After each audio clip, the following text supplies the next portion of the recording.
What if I told you the car you're driving right now could be the reason you'll never become wealthy? Sounds dramatic? Stay with me, because every day, thousands of people walk into a dealership feeling confident and walk out locked into a financial decision that quietly drains their future for years. You're not alone if that's happened to you. Right now, the average American is paying over $700 a month for a car. And that's just the payment. Add insurance, gas, maintenance, and the painful truth that your car just lost up to 20% of its value the moment you drove it off the lot. That dream car? It might actually be your biggest financial nightmare. Let's get something straight. Just because a bank approves you for a car doesn't mean you can actually afford it. Banks are not your financial advisors. They are in the business of keeping you in debt for as long as possible. And dealerships? They've mastered the art of making expensive cars feel affordable. They'll stretch your loan to 6, 7, even 8 years, just to make that monthly payment look comfortable. But here's what they don't tell you. By the time you finish paying off that car, it's already lost most of its value. And worse, you might still be paying for it while it's breaking down. That's not ownership. That's financial trap. So how do you avoid it? There are 2 powerful rules that smart people follow when buying a car. The first one is called the April 20th 10 rule. It means, put at least 20% down finance for no more than 4 years, keep total transportation costs under 10% of your income. There's an even stricter version. The 20-3-8 rule. Same down payment, but only 3 years of loan, and no more than 8% of your income. Why? Because if you can't pay off a depreciating asset quickly, you're buying too much car. Now here's the part most people ignore. Your car payment is not your real cost. You've got insurance, gas, maintenance, repairs, registration, and the biggest hidden cost of all, depreciation. Let me put that into perspective. You buy a $30,000 car today. 1 year later, it's worth around $23,000. You just lost $7,000 just to drive it. That's not an investment. That's a financial leak.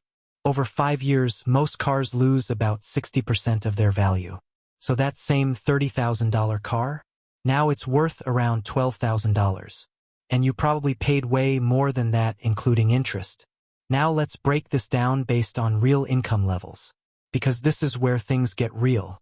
If you make $50,000 a year, your monthly take-home is roughly $3,400. Your total transportation budget? About $340 max. After insurance and gas, you're left with around $150 to $200 for a car payment. That means you should be looking at a car around $6,000 to $8,000.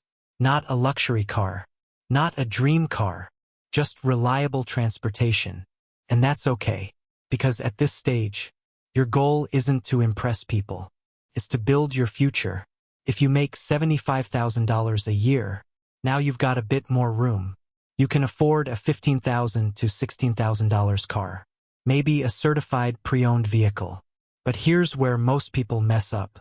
They see they can get approved for a $600 payment, and they take it. Big mistake. Approval is not affordability. At $100,000 income, you might think, I've made it. I deserve a luxury car. That's the trap. Because this is where people switch from Honda thinking to BMW decisions. And that one shift can delay your financial freedom by years. The person driving a paid-off $15,000 car, while investing the difference, will always end up wealthier than the one driving a $60,000 car with a massive payment. Wealth isn't about looking rich. It's about being rich. At $150,000 income, yes, you can afford a nicer car. Maybe $30,000 to $35,000. But even here, lifestyle inflation becomes dangerous. Earning more doesn't mean spending more. The wealthy don't just earn money, they protect it. Let me tell you a quick story. Sarah makes $75,000 a year. She buys a $35,000 SUV with a $650 monthly payment. Sounds manageable, right? But when you add everything up, she's spending nearly 18% of her income on her car. 3 years later, Her car is worth $22,000, but she still owes $28,000. She's trapped. That's called being underwater. Now meet Mike. Same income. He buys a $15,000 used car. Lower payment. Shorter loan. And once it's paid off, he keeps paying himself that same amount by investing it. After 10 years, Mike builds over $60,000 in wealth. Sarah? She builds repair bills. That's the difference. Here's the truth nobody wants to hear. Cars are not wealth builders. They are wealth destroyers. Every extra dollar you put into a car is a dollar that's not growing for your future. Spend $200 extra per month on a nicer car, and over time, that could cost you over $200,000 in lost investments. Think about that. Heated seats, or financial freedom, and don't even get me started on dealer add-ons. Extended warranties, gap insurance, paint protection, all designed to quietly inflate your payment. Most of them, completely unnecessary. Dealers don't make money when you win. They make money when you don't understand the game. Here's a mindset shift that will change everything. You don't need a nice car. You need a reliable one. Luxury is optional. Freedom is not. And if you think people judge you based on your car, let me tell you something powerful. The person driving a 10-year-old Toyota might be financially free, while the one in the brand new Mercedes is drowning in debt. Appearances lie. Numbers don't. Even Warren Buffett, one of the richest people in the world, drove the same car for years because he understood something most people never will. Cars are tools, not status symbols. And here's the brutal truth.